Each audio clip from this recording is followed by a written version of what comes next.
प्यारे बच्चों, good morning. आशा है आप लोग अच्छे होंगे, मस्त होंगे। आज हम लोग स्टार्ट करते हैं। चैप्टर 7 ही ये कोऑर्डिनेट ज्योमेट्री एनसीईआरटी मैथ का है, क्लास 10th का है।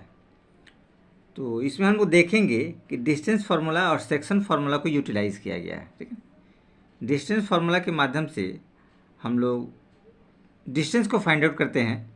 जैसे पॉइंट ए से लेकर पॉइंट बी तक, पॉइंट ए से लेकर पॉइंट बी तक, बी से सी से डी, कुछ भी पॉइंट दे रखा होता है, उसके हिसाब से हम लोग देखते हैं और फाइंड आउट करते हैं। तो चलिए हम लोग देखते हैं कि क्या कहना चाह रहा है। तो देखिए, हमारा डिस्टेंस फार्मूला कहता है, ये देखिए दो पॉइंट्स है ए और बी, जिनके कोऑर्डिनेट्स दिए हैं x1 y1 और x2 y2, दोनों कोऑर्डिनेट्स दिए हैं। तो डिस्टेंस का फॉर्मूला होता है distance A B, means A B का हमको डिस्टेंस निकालना है। तो देखिए क्या लिख सकते हैं, x2 माइनस x1 का whole square plus y2 minus y1 का होल स्क्वायर, और इसको रूट अंडर हमने कर दिया है। ये हमारा रहा डिस्टेंस फार्मूला। और दूसरा जो है वो है हमारा सेक्शन फार्मूला। ये देखिए सेक्शन फार्मूला, ठीक है। सेक्शन फार्मूला कहता है the coordinate of the points A x y है which divides the line segment joining the points P x1 y1 and q x2 y2 internally in the ratio m1 ratio m2। तो उस point का coordinates क्या होगा, ए जो point से उसको divide कर रहा है, ए एक्स वाई उसका कोऑर्डिनेट्स है। तो देखिए उसका कोऑर्डिनेट्स इस प्रकार से निकलेगा, m1 x2 plus m2 x1 upon m1 plus x2 ratio का सम, और m1 y2 plus m2 y1 upon m1 plus m2। तो ये दो फार्मूला हम लोग बेसिकली इसमें हम लोग पढ़ेंगे। तो चलिए पहले हम लोग डिस्टेंस फार्मूला को देखते हैं कि ये डिस्टेंस फार्मूला क्या कहना चाह रहा है, ठीक है ना। इसके अनुसार हम लोग चलते हैं और थोड़ा इस डिस्टेंस फार्मूला के प्रूविंग को हम लोग देखते हैं। तो देखिए, ठीक है, ये हमारा है, ठीक है ना, दिया है कि दो पॉइंट्स कैसे हम लोग को निकालना है, ठीक है ना। तो देखिए फिगर हमने पहले से बना दिया है कि आप लोग को कोई प्रॉब्लम ना हो, परेशानी ना हो। देखिए कहता है to find the distance between two points A and B, उसके कोऑर्डिनेट्स दिए हुए हैं डिस्टेंस फार्मूला के माध्यम से। तो ये उसका प्रूफ, फार्मूला का प्रूफ थोड़ा हम लोग करेंगे, देखते हैं। देखिए ये दो पॉइंट्स दिया हुआ है ए बी, ठीक है ना, x1 y1 x2 y2 इसके कोऑर्डिनेट्स है। हम क्या करेंगे कि ए से एक्स एक्सिस पे ए सी पैरेलल ड्रॉ करेंगे और बी से एक्स एक्सिस पे बी डी पैरेलल ड्रॉ कर देंगे, ठीक है।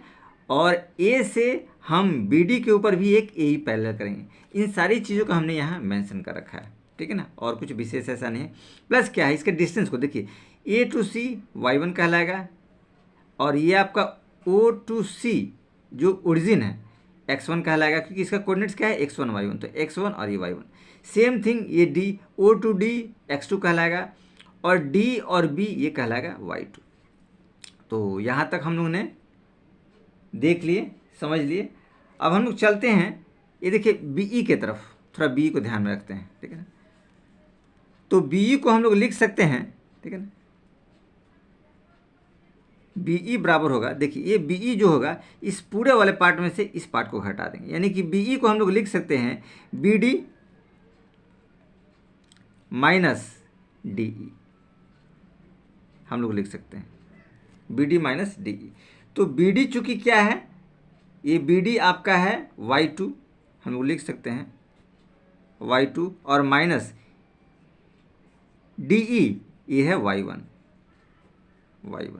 तो इस तरीके से हम लोग का बीई भी निकल गया, ठीक है। अब चूंकि हम लोग चलते हैं, देखते हैं, हम लोग को चाहिए ए बी, तो इस वाले ट्रायंगल में आएंगे, राइट एंगल ट्रायंगल, ठीक है, लिखेंगे in triangle A B E, in triangle A B में देखते हैं, देखिए ये ए बी स्क्वायर बराबर होगा आपका ए ई और प्लस बी ई का स्क्वायर प्लस बी ई का स्क्वायर।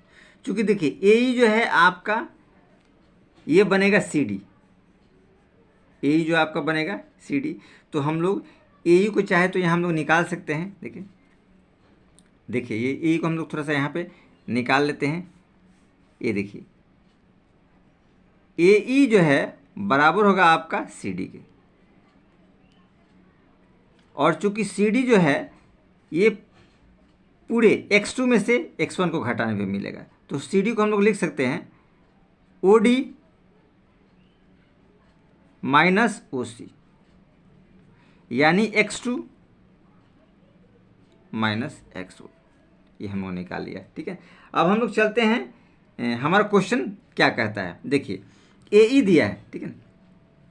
ए ई हमने क्या निकाला है, x2 माइनस x1, तो हम इसके मान को एज इट इज़ हम पुट कर देंगे, ठीक है। एज इट इज़ हम लोग पुट करते हैं। देखिए ए ई का मान हम पुट करेंगे, ए ई का मान हमारे पास x2 minus x1, x2 minus x1 का स्क्वायर, और प्लस बी ई जो हमारे पास है y2 minus y1, y2 minus y1 का स्क्वायर, ये हमारे पास हो गया। ये दोनों मान आ गए। चूँकि हमको ए बी चाहिए, ए बी स्क्वायर है तो दूसरे तरफ आएगा तो रूट में बदल जाएगा, तो हम लोग लिख सकते हैं ए बी बराबर रूट अंडर, रूट लगा दीजिए, क्योंकि ये स्क्वायर है तो रूट में बदल गया। सेम एज इट इज लिख दीजिए x2 माइनस x1 का square plus y2 minus y1 का स्क्वायर। तो इस तरीके से हम लोगों ने देखा है कि ये डिस्टेंस फार्मूला का ये प्रूविंग हो गया, कुछ विशेष ऐसा नहीं था, ठीक है ना। अब हम लोग चाहें तो कुछ डिस्टेंस वगैरह निकाल सकते हैं। तो ये नॉर्मल हम लोगों ने डिस्टेंस फार्मूला का प्रूविंग देखा, जो बहुत आसानी से हो गया। तो हम लोग इसको नॉर्मल डिस्टेंस फार्मूला लिख सकते हैं, डिस्टेंस ए बी बराबर x2 माइनस x1 का square plus y2 minus y1 का स्क्वायर। तो एज इट इज़ ये हमारा क्या हो गया, यही डिस्टेंस फार्मूला रहा एज इट इज़। तो इस तरीके से हमने देखा, ये हमारा डिस्टेंस फार्मूला कंप्लीट हुआ। अब कुछ आगे हम लोग चलेंगे, इसके एग्जाम्पल के तौर पे देखते हैं आगे क्या कहता है एग्जाम्पल।